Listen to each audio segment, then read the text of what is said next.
സർവകലാശാലകളിലും അതുപോലെയുള്ള വലിയ IIT പോലെയുള്ള സ്ഥാപനങ്ങളിലുമൊക്കെ ഇതുപോലെയുള്ള ജാതീയമായ അധിക്ഷേപങ്ങളും വിവേചനങ്ങളും നടക്കുന്നുണ്ട്. അതിന് കാരണം എന്താണെന്ന് വെച്ചിട്ടുണ്ടെങ്കിൽ ഇതൊക്കെ കൈകാര്യം ചെയ്യുന്ന ആളുകൾ, തലപ്പത്തിരിക്കുന്ന ആളുകൾ മനസ്സിൽ നിന്നും ഇപ്പോഴും ഈ ജാതീയത തുടച്ചു വൃത്തിയാക്കപ്പെട്ടിട്ടില്ലാത്ത സവർണ മേധാവികളാണ്. അതിന് ഒരുപാട് വിവേചനങ്ങൾ പണ്ടൊക്കെ അതൊക്കെ നമ്മുടെ സിനിമകളിൽ വളരെ സാധാരണമായിരുന്നു. പക്ഷെ ഇപ്പോൾ അതിനെ വെല്ലുന്ന തരത്തിൽ സിനിമകൾ ഈ ഈ ഈ പാർശ്വവൽക്കരിക്കപ്പെട്ട ജനതകളുടെ പ്രശ്നങ്ങളെ അവരെ മുഖ്യ കഥാപാത്രങ്ങളാക്കിക്കൊണ്ട് അവരുടെ വീക്ഷണ സിനിമകളെ കുറിച്ച് മാത്രമല്ല അദ്ദേഹം പഴയ സിനിമകളെയും ഇതുമായിട്ട് താരതമ്യപ്പെടുത്തുന്നുണ്ട്. അപ്പോൾ അങ്ങനെ ഈ പോസ്റ്റ് ട്രുത്ത് സിനിമ എന്ന് പറഞ്ഞാൽ വാസ്തവത്തിൽ അതിന് ഉദാഹരണം എന്താണെന്ന് വെച്ചിട്ടുണ്ടെങ്കിൽ നമ്മളിപ്പോൾ കാശ്മീർ ഫയൽസ്, കേരള സ്റ്റോറി തുടങ്ങി മനോഹരമായിട്ട് ഈ വിഷയത്തെ ഇതിനകത്ത് കൈകാര്യം ചെയ്തിട്ടുണ്ട്. നിങ്ങളുടെ പുസ്തകം വായിച്ച് സിനിമയിൽ താല്പര്യമുള്ളവരത് വായിക്കണം. അദ്ദേഹത്തെ ഒരിക്കൽ കൂടി അഭിനന്ദിച്ചുകൊണ്ട്, തനിമയ്ക്ക് വേണ്ടി അദ്ദേഹത്തെ ഒരിക്കൽ കൂടി അഭിനന്ദിച്ചുകൊണ്ട് നിർത്തുന്നു. നമസ്കാരം.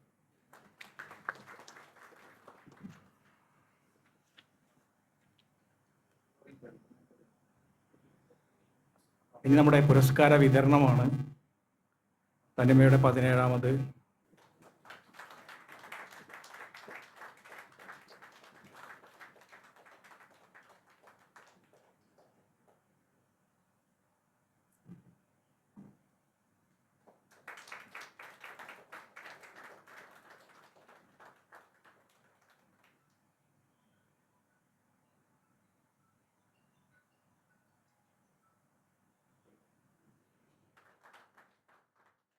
ായിട്ടുള്ള എൻ്റെ പരിചയവും അടുപ്പവും സൗഹൃദവും ഏതാണ്ട് 3 പതിറ്റാണ്ടോളം പഴക്കമേറിയതാണ്.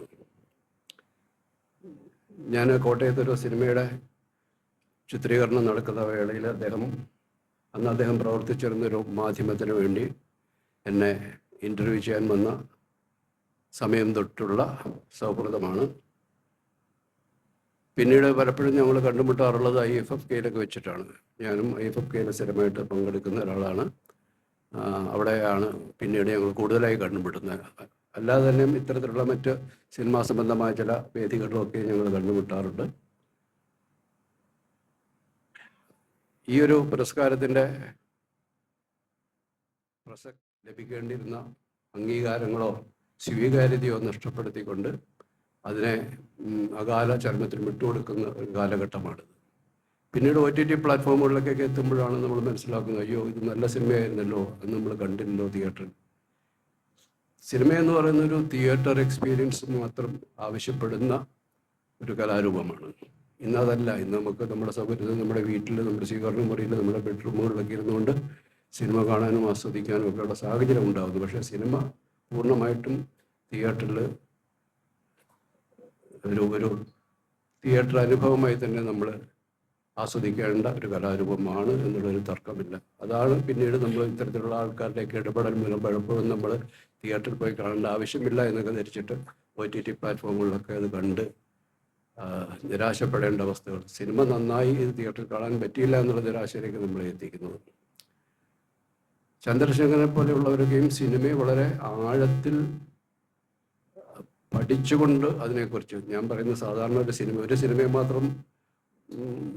സിനിമയെ മാത്രം വിമർശിക്കുകയോ നിരൂപണം ചെയ്യുകയോ ചെയ്യുന്ന കാര്യമല്ല. സിനിമ എന്ന കലാരൂപത്തിൻ്റെ വൈവിധ്യമാർന്ന വശങ്ങളെ ആഴത്തിൽ ഗ്രഹിച്ചുകൊണ്ട്, പഠിച്ചുകൊണ്ട്, മനസ്സിലാക്കിക്കൊണ്ട് അതിനെ വിശകലനം ചെയ്യുകയും അതിനെക്കുറിച്ച് എഴുതുകയും അതിനെ നമ്മളൊരു പക്ഷെ കാണാത്ത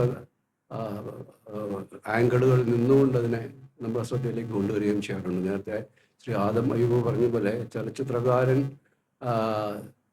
ചിന്തിക്കുന്നതിനും അപ്പുറത്തേക്ക് പക്ഷേ ഒരു കലാസൃഷ്ടി രൂപപ്പെടുത്തുമ്പോൾ അതിൻ്റെ സൃഷ്ടാവ് ചിന്തിച്ചിട്ടില്ലാത്ത തലങ്ങളിലേക്ക് അതിനെ പുനർവായന നടത്തുന്ന ഇത്തരത്തിലുള്ള സൂക്ഷ്മമായ നിരീക്ഷണത്തിലൂടെ പുതിയ തലങ്ങളിലേക്ക്, എനിക്ക് തന്നെ എൻ്റെ പല സിനിമകളെക്കുറിച്ചും പിന്നീട് കേൾക്കുന്ന വിശകലനങ്ങൾ, വ്യത്യസ്തമായ കാഴ്ചപ്പാടുകളൊക്കെ നമ്മളെ തന്നെ അമ്പരപ്പിച്ചിട്ടുണ്ട്. അത്രത്തോളം അതിനെ ആൾക്കാർ കാണുന്നുണ്ട്. ആ തലത്തിലേക്ക് അതിനെ പുത്തിരിയല്ല. കാരണം അനവധിയായ പുരസ്കാരങ്ങൾ, പ്രത്യേകിച്ചും സംസ്ഥാന തലത്തിലൊക്കെ നിരവധി തവണ ചലച്ചിത്ര സംബന്ധിയായ എഴുത്തുകൾക്ക്, പുസ്തകങ്ങൾക്കൊക്കെയും പുരസ്കാരങ്ങൾ നേടിയിട്ടുള്ള ആളാണ്. ഇത് പുരസ്കാരം ലഭിക്കാൻ വേണ്ടി എഴുതുന്ന ആളുമല്ല, വളരെ ഗൗരവമായി അതിനെ സമീപിക്കുന്നത് കൊണ്ട് തന്നെ ആഴത്തിൽ അതിനെ പഠിച്ച് മനസ്സിലാക്കിക്കൊണ്ട് അതിനെക്കുറിച്ച് എഴുതുന്ന ആളാണ്. അതുകൊണ്ട് തന്നെ തനിമയുടെ ഈ കഴിഞ്ഞ കാലത്തിലെ 10-17 വർഷങ്ങളിൽ ലഭിച്ച പുരസ്കാരങ്ങളിൽ ഏറ്റവും മികച്ച എഴുത്തുകാരുടെ, സിനിമയുടെ അല്ലെങ്കിൽ സാഹിത്യത്തിൻ്റെ ഒക്കെ വിവിധ മേഖലകളിൽ നിന്നുകൊണ്ട് വിവിധ വിഷയങ്ങളെ അധികരിച്ചുകൊണ്ട് നടത്തപ്പെട്ട എഴുത്തുകൾക്കെല്ലാം നൽകിയ പുരസ്കാരങ്ങൾക്കൊപ്പം തലയെടുപ്പോടെ നിൽക്കുന്നത് തന്നെയാണ് ചന്ദ്രശേഖരൻ നിന്ന് ലഭിച്ച ഈ പുരസ്കാരവും. ആ പുരസ്കാര ലബ്ധിയിൽ ആത്മാർത്ഥതയോടെ അദ്ദേഹത്തെ അഭിനന്ദിച്ചുകൊണ്ട് ഈ വേദിയിൽ എൻ്റെ സന്തോഷം പങ്കുവെച്ചുകൊണ്ട് എന്നെ ഈ ഒരു പുരസ്കാരം അദ്ദേഹത്തിന് കൈമാറാനായിട്ട് എന്നെയും തെരഞ്ഞെടുത്തതിനായിട്ട് നന്ദി പറഞ്ഞുകൊണ്ട് നിർത്തുന്നു. നന്ദി, നമസ്കാരം. സിനിമയുടെ പ്രവർത്തകർ, പ്രേക്ഷകർ, വളരെ സന്തോഷമുള്ള ഒരു സന്ദർഭമാണിത്. ഒന്നാമത് തനിമ പോലുള്ള വളരെ സാംസ്കാരിക രംഗത്ത് ഏറെക്കാലം പ്രവർത്തിച്ചിട്ടുള്ള ഒരു സംഘടന ഇത്തവണ സിനിമാ സാഹിത്യത്തിന് പുരസ്കാരം നൽകുന്നു എന്നുള്ളത് തന്നെ വലിയ സന്തോഷകരമായ കാര്യമാണ്. അത് ചന്ദ്രശേഖരന് ലഭിച്ചു എന്നുള്ളത് സന്തോഷം തരുന്നതുമായി മാറുന്നത് 2-3 കാരണങ്ങൾ കൊണ്ടാണ്. ഒന്ന്, നാട് മുഴുവൻ അവാർഡുകളുടെ പ്രളയമാണ്. നമ്മൾ ഏതു ദിവസവും പത്രത്തിൽ അവാർഡ് ജേതാക്കളുടെ ചിത്രം കാണാത്ത ഒരവസ്ഥയും ഇല്ല, ഒരു ദിവസം പോലും ഇല്ല എന്നുള്ളൊരു അവസ്ഥയുണ്ട്. അതിൽ ഒരു സത്യാനന്തര പ്രതിഭാസം നിലനിൽക്കുന്നുമുണ്ട്. പല അവാർഡ് ലബ്ധിക്കും പിന്നിലുള്ള സത്യങ്ങൾ അന്വേഷിച്ചു പോയാൽ അത് തന്നെ ഒരു പുസ്തകമാക്കാനുള്ള സത്യാനന്തര വിഷയമാണ്. രണ്ടാമത്തേത്, അതിവിടെ നേരത്തെ അതം സാറ് സൂചിപ്പിച്ചു, നമ്മുടെ സൈബർ മാധ്യമങ്ങൾ, സിബി സാറും അത് സൂചിപ്പിച്ചു, നമ്മുടെ സൈബർ മാധ്യമങ്ങളിൽ വരുന്ന തരം നിരൂപണങ്ങളാണ്. ഞങ്ങളെപ്പോലുള്ളവർ വർഷങ്ങളായി പ്രധാനമായും അച്ചടി മാധ്യമത്തിലും അല്ലാതെ ഓൺലൈൻ മാധ്യമങ്ങളിലും തീർച്ചയായും നമ്മുടെ സാന്നിധ്യമുണ്ട്, സജീവമായ സാന്നിധ്യം തന്നെയുണ്ട്. പക്ഷെ അതൊക്കെ തന്നെയും ചൂരുണ്ടായാലേ ചിത്രമുണ്ടാകൂ എന്ന ഉറപ്പ്, സിനിമയുണ്ടായാലേ അതിനെക്കുറിച്ച് എഴുതാൻ പറ്റൂ എന്നുള്ള ഉറപ്പ്, എനിക്ക് ഇനിയും എഴുതണമെങ്കിൽ ഇനിയും നല്ല സിനിമ ഉണ്ടാകണം എന്നുള്ള ആഗ്രഹം, ആ ആഗ്രഹത്തിൻ്റെ പുറത്ത് നിന്നുകൊണ്ട് ചെയ്യുന്നതാണ്.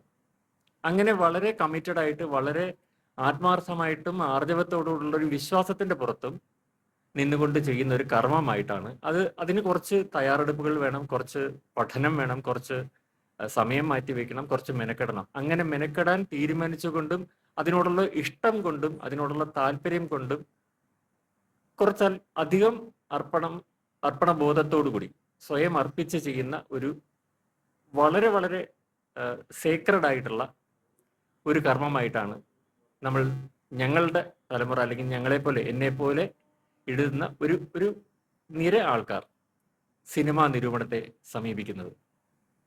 അത് സിനിമയെ നശിപ്പിക്കാനോ പരാജയപ്പെടുത്താനോ വേണ്ടിയിട്ടല്ല. പക്ഷെ ഒരു സിനിമ വരുമ്പോൾ നേരത്തെ സിബി സാർ പറഞ്ഞതുപോലെ ആ സിനിമയുടെ സ്രഷ്ടാവ് പിന്നീട് കാണുമ്പോൾ പോലും ഇതിനിങ്ങനെ ഒരു മാനം ഉണ്ടായിരുന്നു എന്ന് തോന്നേണ്ടി വരുമ്പോൾ, അല്ല തോന്നുന്ന അവസ്ഥ വരുമ്പോൾ അവർക്ക് അവരുടെ സൃഷ്ടിപരത കുറച്ചുകൂടി വ്യാപിപ്പിക്കാൻ കഴിയാൻ, അതിനുവേണ്ടി അവരെ കുറച്ചുകൂടെ പ്രബുദ്ധരാക്കാനും കുറച്ചുകൂടി എനേബിൾ ചെയ്യാനും വേണ്ടിയിട്ടുള്ള ഒരു ദൗത്യം നല്ലവണ്ണം കാണാനാണ് ഞാനിപ്പോഴും പരിശീലിച്ചുകൊണ്ടിരിക്കുന്നത്. എൻ്റെ കണ്ണ് തെളിച്ചു തരണമേ എന്നാണ്. ഓരോ സിനിമ കാണുമ്പോഴും പുതിയ അർത്ഥതലങ്ങൾ, പുതിയ കാഴ്ചപ്പാടുകൾ, ഞാൻ കണ്ടതും കേട്ടതും വായിച്ചതും ആർജിച്ചതുമായിട്ടുള്ള സംസ്കാരത്തിൻ്റെയും അനുഭവത്തിൻ്റെയും വെളിച്ചത്തിൽ പുതിയ അർത്ഥതലങ്ങൾ കണ്ടെത്താനും അതിൻ്റെ സത്യം കണ്ടെത്തി തരാനും വേണ്ടി കാണുക എന്നുള്ളതാണ്. അതിന് പകരം ഒരു സിനിമയുടെ ആദ്യത്തെ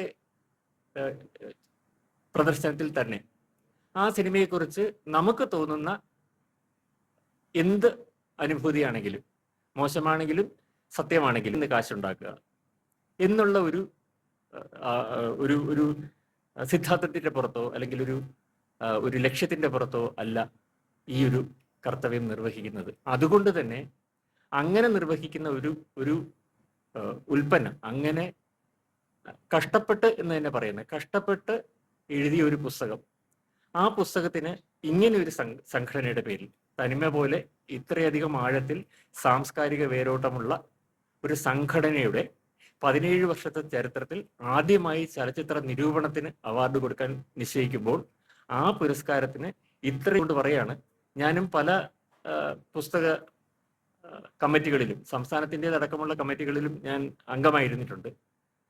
വരുന്ന പുസ്തകങ്ങളെല്ലാം അതിനകത്തൊരു 70% പുസ്തകങ്ങളും വളരെയേറെ ഗവേഷണ പ്രാധാന്യം ഉള്ളതുമാണ്. അങ്ങനെ ഒരു സാഹചര്യത്തിൽ അതിൽ എൻ്റെ പുസ്തകം തിരഞ്ഞെടുക്കപ്പെട്ടു എന്നുള്ളതാണ് ഈ അവാർഡിന് ഞാൻ കൽപ്പിക്കുന്ന രണ്ടാമത്തെ പ്രാധാന്യം. മൂന്നാമത്തേത്, ഇതിൻ്റെ അധ്യക്ഷൻ സായാഹ്നത്തിലെ ചടങ്ങ് അവസാനിക്കുകയാണ്. തനിമ കലാസാഹിത്യവേദിയുടെ 17ാമത് അവാർഡ് നൽകുന്ന ചടങ്ങിന്, തിരുവനന്തപുരത്ത് നടക്കേണ്ട ചടങ്ങ്, അത് എറണാകുളം ജില്ലയ്ക്ക് ലഭ്യമായി എന്നുള്ളത് ഞങ്ങളെ സംബന്ധിച്ചിടത്തോളം വളരെ സന്തോഷം നൽകുന്ന ഒന്നാണ്. 2 അവാർഡുകൾ ഇതിനു മുന്നേ നടത്തിയതും എറണാകുളത്ത് വെച്ച് തന്നെയാണ്. ഇപ്പോൾ 3ാമത്തെ ചടങ്ങിലാണ്, അവാർഡ് ചടങ്ങുകൾ സംഘടിപ്പിക്കാനും അവസരം ലഭിച്ചത്.